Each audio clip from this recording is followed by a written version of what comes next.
আল্লাহ যদি আমাকে আপনাদের প্রতিনিধি নির্বাচিত করেন, আমি আগামী 5 বছরের মধ্যে সরাইল আশুগঞ্জের 17টা ইউনিয়ন, বিজয়নগরের 2টো ইউনিয়ন, মোট 19টি ইউনিয়নকে বাংলাদেশের মডেল এলাকা করতে চাই। প্রিয় ভাইরা আমার, এই উপজেলা নিয়ে আমার অনেক পরিকল্পনা, অনেক স্বপ্ন, অনেক কিছু করতে হবে। আমি আমার মতন করে চিন্তা করে রেখেছি। এই এলাকা নিয়ে আমার স্বপ্নের কারণ আপনারা কম বেশি সবাই জানেন। আমার বাবা নির্বাচিত হওয়া সত্ত্বেও ওনাকে কাজ করতে দেয়া হয় নাই। আমি আমার বাবার এই আসনে দীর্ঘ 40 বছরেরও বেশি সময় পরে আপনাদের দরজায় এসেছি। আমি আপনাদের ঘরের মেয়ে, আমি আপনাদের কাছের বোন। আপনারা যদি আমাকে নির্বাচিত করেন, ইনশাআল্লাহ ইনশাআল্লাহ আমি এই এলাকার যে অবহেলিত মানুষ তাদের উন্নয়নে আমি 5 বছর নিরলস কাজ করব। আমাদের এই ভাটি এলাকা, এখানে কোনো রাস্তাঘাট নাই। গ্রীষ্মকালে, বর্ষাকালে কাদা, আর শীতকালে তৈরি হয় ধুলা। এতটাই ধুলা যে আমি সরাইল থেকে কালীকচ্ছের ভেতরে এইটুকু আসব, উপায় নাই, ধুলা আর ধুলা। আমরা যদি এই রাস্তাঘাটের উন্নয়ন না করতে পারি, আবারও যদি এমন কারো হাতে এই এলাকা যায় যে 5টা বছর শুধু তার নিজস্ব লোকজন দিয়েই সময় পার করে দিবে, তাহলে কিন্তু এলাকার মানুষের, সাধারণ মানুষের ভাগ্যের কোনো পরিবর্তন হবে না। যেহেতু আমি কোনো দলের প্রার্থী না, আমার কোনো হাই কমান্ড নাই, আমার দিকে এক গাদা নেতা তাকায় নাই যে আমি এমপি হব আর তারা লুটে পুটে খাবে।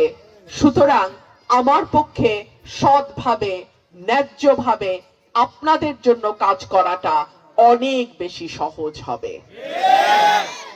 প্রিয় ভাইরা আমার, আমি আমার নির্বাচনের অনেক আগে আমি আপনাদেরকে একটা কথা বলেছিলাম। বিশেষ করে আমার মা বোনদেরকে আমি বলি, ব্রাহ্মণবাড়িয়ার গ্যাস পুরো বাংলাদেশে যায়। ব্রাহ্মণবাড়িয়ার গ্যাস দিয়ে পুরো বাংলাদেশের মিল, ফ্যাক্টরি, কারখানা চলে, বাড়িতে বাড়িতে চুলা জ্বলে, ঠিক কি ঠিক না? কিন্তু ব্রাহ্মণবাড়িয়ার মা বোনদের বাড়িতে গ্যাসের দেখা নাই। সকাল থেকে আমরা বসে থাকি, চুলা তো জ্বলে না। লাকড়ি আনো, জ্বালানি আনো, তারপরে চুলা জ্বলা, তারপরে রান্না বান্না। আমি যদি আপনাদের ভোটে এমপি নির্বাচিত হতে পারি, সংসদে প্রথম দাবি আমি তুলব, ব্রাহ্মণবাড়িয়ার গ্যাস আগে ব্রাহ্মণবাড়িয়ার মানুষ পাবে, তারপরে এই গ্যাস বাংলাদেশের অন্য কোথাও যাবে। আমাদের আশুগঞ্জের সরকারি সার কারখানা, জিয়া ফার্টিলাইজার কারখানা, এই কারখানা কেন চলে না? এই কারখানা কেন বন্ধ থাকে?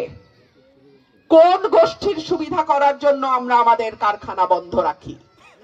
সরকারকে তার জবাব দিতে হবে। সরাইল আশুগঞ্জের মাটি আমি বলি স্বর্ণের মতন খাঁটি। সরাইল আশুগঞ্জের মাটিতে স্বর্ণ ফলে। কেন বলি?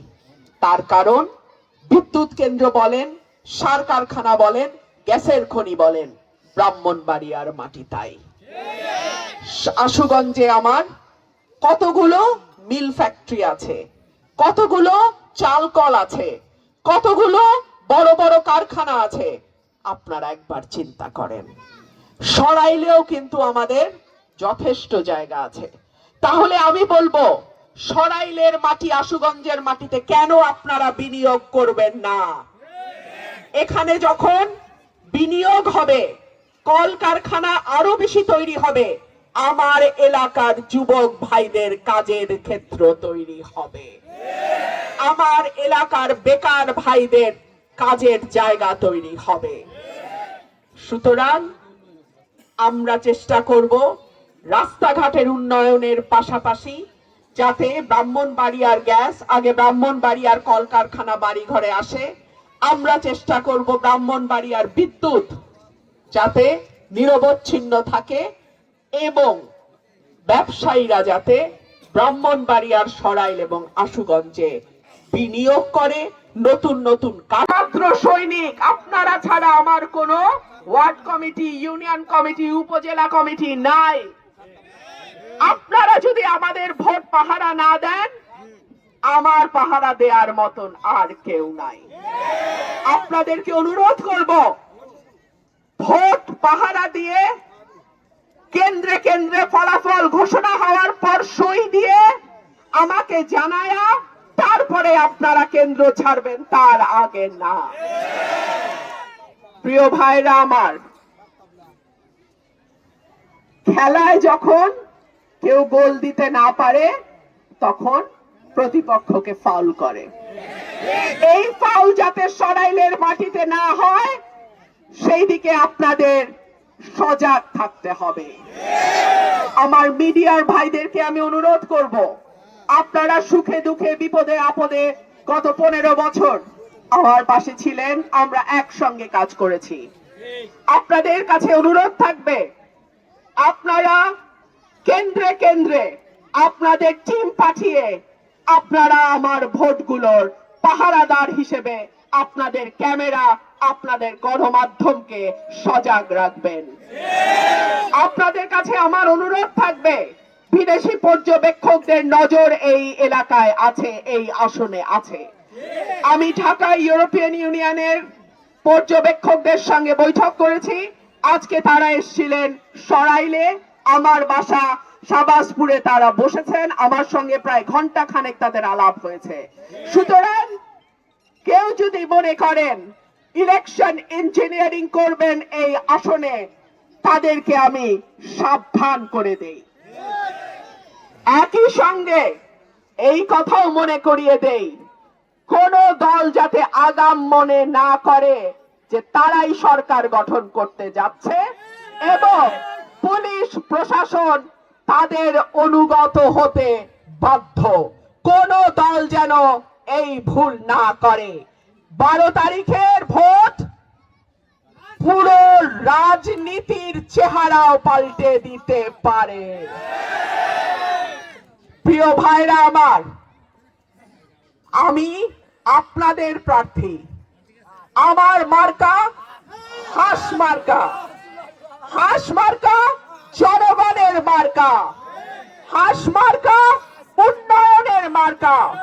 হাঁস মার্কা গণতন্ত্রের মার্কা। হাঁস মার্কা সাহসের মার্কা। হাঁস মার্কা সততার মার্কা। হাঁস মার্কা অন্যায়ের বিরুদ্ধে একা হলেও দাঁড়িয়ে লড়াই করার মার্কা।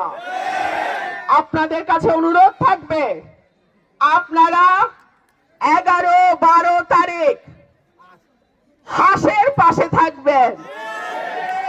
আগামী 5 বছর আমি হাঁসের কান্ডারি হিসেবে আপনাদের সুখে দুঃখে বিপদে আপদে আমি আপনাদের পাশে থাকব, সাথে থাকব। আপনাদেরকে সাথে নিয়ে সরাইল আশুগঞ্জকে আমি বাংলাদেশের মডেল উপজেলা করব ইনশাআল্লাহ।